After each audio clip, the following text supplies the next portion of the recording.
हडपसर भागात 4 वर्षाच्या बालिकेला चॉकलेटचे आमिष दाखवून तिच्यावर अत्याचार करण्यात आल्याची धक्कादायक घटना घडली आहे। बालिकेवर अत्याचार करून पसार झालेल्या आरोपीचा शोध पोलीस घेत आहेत। या प्रकरणी बालिकेच्या आईने हडपसर पोलीस ठाण्यात फिर्याद दिली आहे। तक्रारदार महिलेची 4 वर्षाची मुलगी दुपारी 1च्या सुमारास घरासमोर खेळत होती। त्यावेळी तिथे 20 ते 22 वर्षाचा तरुण आला।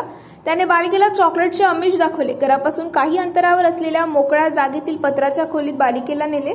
तिथे तिच्यावर अत्याचार करण्याचा प्रयत्न केला। त्यावेळी तिथे राहणाऱ्या एका तरुणाने बालिकेच्या रडण्याचा आवाज ऐकला। संबंधित तरुण तिथे गेला।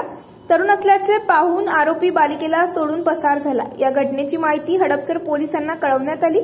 वरिष्ठ पोलीस निरीक्षक संतोष पांढरे, गुन्हे शाखेच्या पोलीस निरीक्षक मंगल मोढवे यांनी घटनास्थळी भेट दिली आहे। पसार झालेल्या आरोपीचा शोध घेण्यात येत असून पुढील तपास सहाय्यक पोलीस निरीक्षक दीपक बर्गे करत आहेत।